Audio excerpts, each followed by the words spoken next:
সকাল থেকেই আজকের ওয়েদারটা বেশ মেঘলা মেঘলা ছিল। ভাবলাম একটু খিচুড়ি খাওয়া যাক। কিন্তু ফ্রিজ খুলে দেখার পর কোনো বাজার নাই, বাজার করতে হবে। তো আজকে যেহেতু উইকেন্ড চলে গেলাম বাজারে। মালয়েশিয়ার ওয়েদারটা আসলে খুবই আনপ্রেডিক্টেবল। কারণ আমি যখন বারান্দায় বসে খিচুড়ি খাওয়ার স্বপ্ন দেখতেছি তখনও রোদ ছিল অ্যান্ড বেরোতেই শুরু হয়ে গেছে ঝুম বৃষ্টি। অ্যান্ড এই জায়গার বৃষ্টিগুলো এমন যে তুমুল বৃষ্টি হবে, বৃষ্টি হওয়ার সাথে সাথে আবার রোদ উঠবে, তপ্ত গরম। ওয়েদারটা বেশ ভালো। আই লাভ বৃষ্টি। যদিও আমার এলাকায় এখানে কাছাকাছি সবজি পাওয়া যায়, গ্রোসারি শপ আছে, কিন্তু বাংলা দোকানগুলায় বা এলাকার দোকানগুলায় দাম একটু তুলনামূলক বেশি রাখে, যে কারণে এই কাছাকাছি যে গ্রোসারি শপগুলো আছে বা গ্রোসারি স্টোরগুলো আছে ওইখানে গেলে ভালো হয়। মেঘের জন্য মাঠ দেখে একদম ঢেকে গেছে। আমি এখন যাচ্ছি মেইন রোডের দিকে, আর আমার ডেস্টিনেশন ওই যে টাইম স্কোয়ারের নিচতলায় মূলত আমাদের গ্রোসারি শপটা। এই মেইন রোডে ওঠার পর আমার সর্বোচ্চ 5 মিনিটের মতো হাঁটা লাগে। যদিও এই যে এখান থেকে ট্রেনেই টাইম স্কোয়ারে চলে যাওয়া যায়, ট্রেনে যাওয়ার জন্য আমার মিনিমাম 10 থেকে 15 মিনিট ওয়েট করা লাগবে। তো যতক্ষণ আমি ট্রেনের জন্য ওয়েট করবো ততক্ষণ আমি অলরেডি হেঁটেই পৌঁছে যেতে পারবো। এটা লালাপোর্ট। এখানে বিভিন্ন ব্র্যান্ডের আউটলেট আছে। এই এরিয়াটাকে বলে হাংতুয়া। তো হাংতুয়ার একটা স্পেশাল হিস্টোরি আছে। সবচেয়ে লাইকলি যেটা প্রায় লোকের মুখে শুনছি, এই এরিয়ার কাছাকাছি একটা জায়গা আছে, নাম হলো পুডু। তো এই জায়গায় একটা জেল ছিল, মানে প্রিজন ছিল, যেটা ব্রিটিশ পিরিয়ডে এটা প্রতিষ্ঠিত হয়েছিল 1895-এ।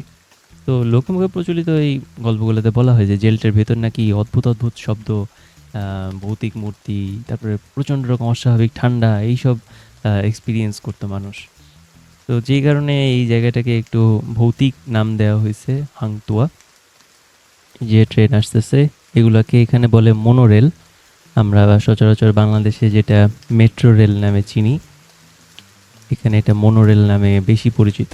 এখানেও মেট্রো আছে বা এমআরটি আছে, বাট সেটা অন্য। দেন হাংতুয়া থেকে একটু আগে আসলে এটাকে বলে বুকিত বিনতাং সিটি সেন্টার।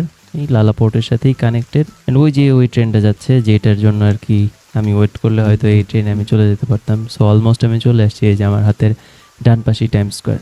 তো মাত্র এক স্টেশনের ডিস্টেন্স, তো এই কারণে সবসময় আর কি ট্রেন লাগে না।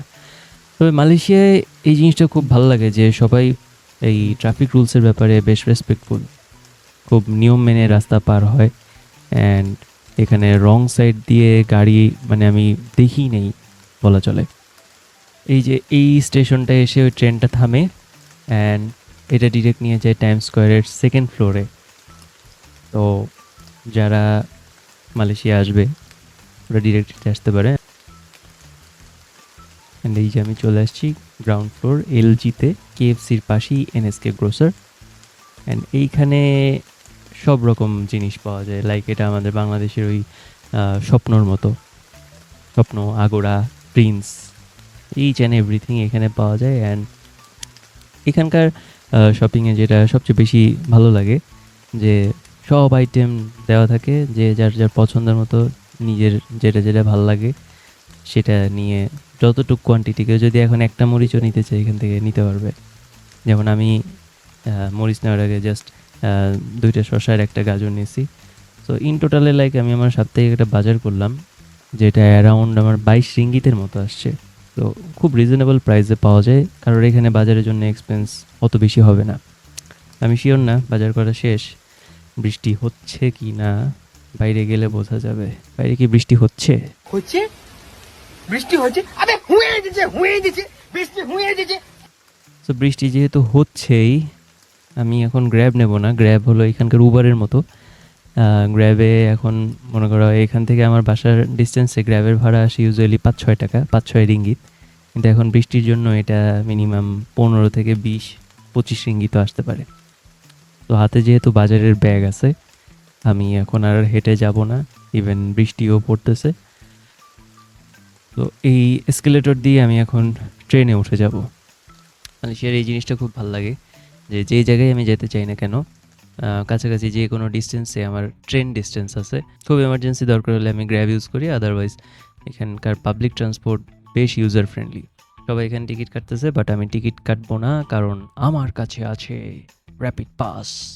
এটা মেইনলি মালয়েশিয়ার স্টুডেন্টদের জন্য একটা স্টুডেন্ট পাস, যেটা এখন মেবি অফ করে দিছে মালয়েশিয়ান গভর্নমেন্ট।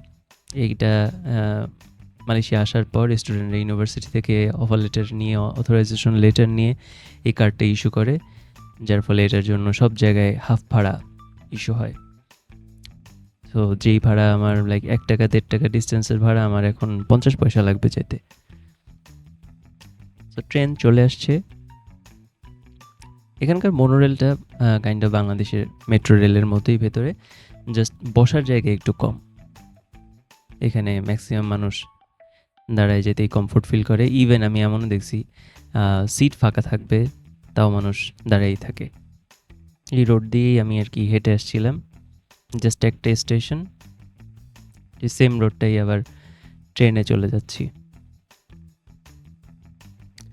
সো আজকের এই ভিডিওটায় মেইনলি কোনো আমি মেসেজ শেয়ার করি নাই, মূলত আমার একটা one of the daily activities এখানে দেখালাম যে উইকেন্ডে আসলে কীভাবে সময়গুলো কাটে। সো যারা প্ল্যান করতেছো মালয়েশিয়া আসার বা দেশের বাইরে মুভ করার, সেটা যে কোনো দেশই হোক, তোমার যদি এরকম প্ল্যান থাকে, যদি ডিটারমাইন্ড হও, আই উইল ডেফিনেটলি রিকমেন্ড তুমি মুভ করো, এক্সপ্লোর করো। The more you explore the more you will learn. আজ থেকে 1 বছর আগে আমি যখন এখানে আসি, এমন অনেক কিছুই ছিল আমি নিজে পারতাম না, নিজে জানতাম না, নিজে করার সাহস ছিল না। বাট এখন সেই সিচুয়েশনে পড়েই হোক বা সেই বাস্তবতায় পড়েই হোক, আমাকে সেগুলো করতে হচ্ছে এবং শিখতে হচ্ছে। সো একটা জিনিস আর কি বলবো, যে যখন তুমি দেখবে যে তুমি তোমার নিজের লাইফের জন্য কোনো স্ট্রাগল করতেছো, কষ্ট করতেছো, এটা না তখন কষ্ট হিসেবে অত ফিল হয় না। সো যাদেরই প্ল্যান আছে, মনে করো এরকম একটা টেসলায় তুমি তোমার ফ্যামিলি নিয়ে রাইড করতে চাও, তারা অ্যাজ সুন অ্যাজ পসিবল দেশের বাইরে মুভ করো, স্ট্রাগল করো, নতুন নতুন জিনিস শেখো, and definitely life will give you better something. তো আজকের মতো এই পর্যন্তই। Till then, bye by.